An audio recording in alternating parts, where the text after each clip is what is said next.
నమస్కారం సార్. నమస్కారం అమ్మా. సార్ ఇప్పుడు వెయిట్ లాస్ కోసం చాలా మంది చాలా ప్రయోగాలు చేస్తున్నారు. వెయిట్ లాస్ తగ్గడానికి ఎలాంటి జాగ్రత్తలు తీసుకోవాలి? అలాగే వెయిట్ గెయిన్ అవ్వడానికి ఎలాంటి ప్రాబ్లమ్ వలన గెయిన్ అవుతుంది? వెయిట్ లాస్ అవ్వడానికి అంటే బరువు పెరగడానికి, వెయిట్ లాస్ మీన్స్ బరువు పెరగడానికి కారణాలు ఏంటి అనేది చూడాలి. ఎందువల్ల పెరుగుతున్నారు, కారణాలు ఏంటి అనేది చూసుకోవాలి. ప్రధాన కారణం చూసినట్టయితే ఆహారము, నిద్ర అని చెప్పాల్సిన అవసరం ఉంటుంది. ఎందుకంటే సరైన సమయంలో భోజనం చేయట్లేదు, సరైన సమయంలో నిద్రించడం లేదు. వేళాపాలు పర్ఫెక్ట్గా సమయాలు పాటించాల్సిన అవసరం ఉంటుంది. ఎలాంటి పని లేకపోయినప్పటికీ నైట్ వర్క్స్, కొంతమంది సాఫ్ట్వేర్ జాబ్ చేస్తూ ఉంటారు, వాళ్ళు నైట్ వర్క్స్ ఉంటారు. అలా ఏదీ లేనప్పటికీ ordinary persons, even school students, చిన్నపిల్లలు కూడా మిడ్నైట్ 12 కానీ నిద్రించడం లేదు. సో అది చాలా అనర్థదాయకం. నిద్రలేమి వల్ల కూడా స్థూలకాయం పెరుగుతుంది.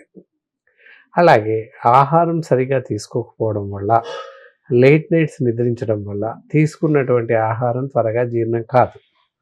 అందువల్ల కూడా బరువు పెరిగే అవకాశం ఉంది. ఇక ఆహారం మాటికి తింటూ ఉండడం, సమయం పాటించకుండా గంటకి, అరగంటకి ఎప్పుడు చూసినా ఏదో ఒకటి తింటూ ఉంటారు. అలా తినడం వల్ల కూడా బరువు పెరుగుతారు. అలాగే అసలే తినకపోయినా కూడా బరువు పెరుగుతారు. చాలామంది ఏం చేస్తున్నారు, బరువు పెరుగుతున్నాం అని చెప్పేసి పూర్తిగా ఆహారం మానేస్తారు. అలా ఆహారం మానేయడం వల్ల బరువు తగ్గకపోగా ఇతర అనారోగ్య సమస్యలు తలెత్తే అవకాశాలు ఎక్కువగా ఉన్నాయి. సో అందువల్ల సమయం ప్రకారంగా భోజనం చేస్తూనే బరువు తగ్గించుకోవాలి. అది ప్రధానం. సో మరి అలాగే బరువు పెరగకుండా ఉండడానికి ఎలాంటి ఆహారం తీసుకోవాలి? చాలా మంచి ప్రశ్న సార్. బరువు పెరగకుండా ఉండడానికి స్థూలంగా 3 పూటల ఆహారం తీసుకోవాలి. కానీ ఎలాంటి ఆహారం తీసుకోవాలి అనేది ప్రధాన సమస్య. ఏదైతే ఉంటుందో రెడ్ మీట్, మటన్ అంటారు. అందరికీ నాన్ వెజిటేరియన్స్ అయినట్లయితే మటను, పీతలు, బొమ్మిడాలు, రొయ్యలు, ఎండు చేపలు తినకూడదు. అలాగే కూల్ డ్రింక్స్ తాగకూడదు. స్వీట్స్ చాలా తగ్గించి తినాలి. అలాగే bakery items, pizzas, burgers, cakes వగైరా తినకూడదు. అలాగే ఫాస్ట్ ఫుడ్ సెంటర్లో లభించేటటువంటి అన్ని రకాల ఆహార పదార్థాలు మానేయాల్సిన అవసరం ఉంటుంది. Noodles, all types of fried items ఇవన్నీ కూడా మానేయాల్సిన అవసరం ఉంటుంది. ఇంట్లో అయినట్టయితే డీప్ ఫ్రైస్, కర్రీస్ అవన్నీ పూర్తిగా మానేయాల్సిన అవసరం ఉంటుంది. లివింగ్ ఆఫ్ దెమ్ కాకుండా మిగతా ఆహారం తీసుకోవాలి. ఏదైనా కూడా కర్రీ లాగా, లిక్విడ్ లాగా అలాంటివి తీసుకోవడం వల్ల బరువు పెరగకుండా మనని కాపాడుకోవచ్చు.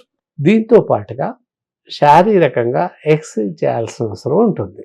అదేలా అని చూసినట్లయితే ప్రతి మనిషి ఉదయం 5-6 గంటల మధ్యలో లేచి అరగంట సేపు తప్పకుండా నడవాల్సిన అవసరం ఉంటుంది. అలాగే బ్రేక్ఫాస్ట్ చేశాక 10 నిమిషాలు నడవాల్సిన అవసరం ఉంటుంది. మధ్యాహ్నం భోజనం తర్వాత 10 నిమిషాలు నడవాల్సిన అవసరం ఉంటుంది. రాత్రి భోజనానంతరం 10 నిమిషాలు నడవాల్సిన అవసరం ఉంటుంది. ఈ విధమైన వాక్ చేసినట్లయితే తప్పనిసరిగా బరువుని అదుపులో ఉంచుకోవచ్చు. బరువు పెరగకుండా కాపాడుకోవచ్చు. జిమ్ చేసి కూడా తగ్గించుకోవచ్చు. It is not gym, just walk. If in the case ఇది కాకుండా ఎక్సర్సైజ్ అనుకున్నట్లయితే మాలాంటి ఎక్స్పర్ట్స్, అనుభవజ్ఞులైనటువంటి ఆయుర్వేద వైద్యులను సంప్రదించినట్లయితే వారికి సరిపడేటటువంటి ఎక్సర్సైజెస్, ఫిజికల్ ఎక్సర్సైజ్ చూపించే అవకాశం ఉంది. ప్రతిదానికి గంటల తరబడి జిమ్స్కి వెళ్ళడం, అలా చేయడం అనర్థదాయకం.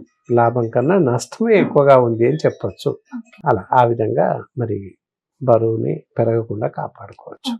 అలాగే సార్, బరువు ఎక్కువగా ఒకటేసారి ఎక్కువగా గెయిన్ అయిపోతారు చాలా మంది, ఒకటేసారి లాస్ అయిపోతారు. అలా గెయిన్ అయిన వాళ్ళకి వేరే హెల్త్ ఇష్యూస్ ఏమైనా వచ్చే అవకాశం ఉంటుందా?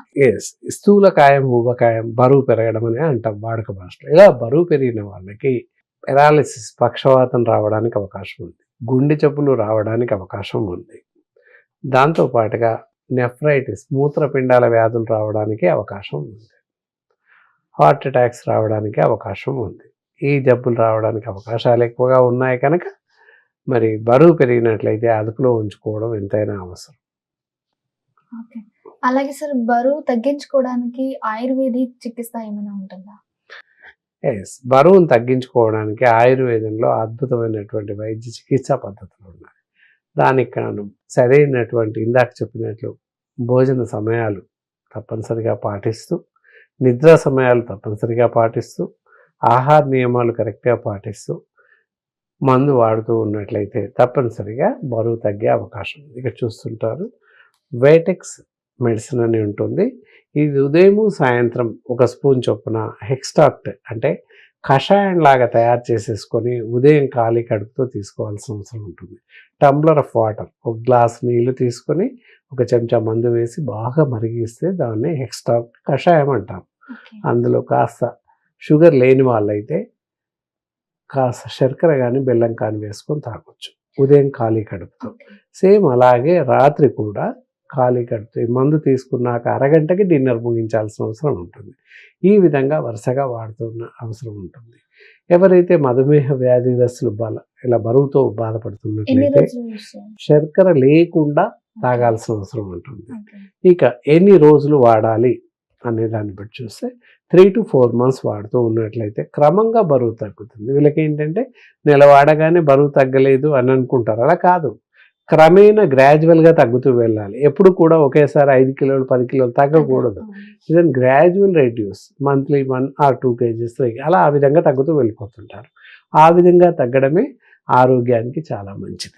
అంటే ఈ మందు మీ దగ్గరే దొరుకుతుందా? ఇక్కడే అంటే బయట ఎక్కడ దొరుకుతుంది? బయట మీ దగ్గర దొరుకుతుంది. ఎవరికైనా ఇలా బరువుతో బాధపడుతున్న వాళ్ళు ఎవరైనా ఉన్నట్లయితే బరువు తగ్గించుకోవడం కోసం ఈ వేటెక్స్ పౌడర్ మా వద్ద లభిస్తుంది. అవసరం ఉన్నవారు స్క్రీన్ పైన మా నంబర్ స్క్రోల్ అవుతూనే ఉంటుంది, నేను చెప్తాను. ఫోన్ చేసి మీరు తెప్పించు. చూసారు కదా వ్యూవర్స్. సో వేటాక్స్ అనేది ఈ సార్ దగ్గర దొరుకుతుంది. సో మా వీడియోలో స్క్రీన్ పైన నెంబర్ అనేది కూడా స్క్రోల్ అవుతుంది. వెయిట్ లాస్కే కాకుండా మీకు ఎలాంటి హెల్త్ ఇష్యూస్ ఉన్నా కూడా సార్ దగ్గర ఆల్ టైప్స్ ఆయుర్వేదిక్ మెడిసిన్స్ ఉన్నాయి. దాన్ని క్రమ పద్ధతిలో వాడితే తప్పకుండా మీకు రిజల్ట్ అనేది ఉంటుంది. తప్పకుండా సార్కి కాంటాక్ట్ అవ్వండి. రిజల్ట్ అనేది తప్పకుండా మీరు చూస్తారు. తొందరలో కూడా రిజల్ట్ అనేది వస్తుంది మీకు. అండ్ డెఫినెట్గా మరో వీడియోతో మళ్ళీ కలుద్దాం. అంతవరకు చూస్తుండండి BRK health channel. Thank you.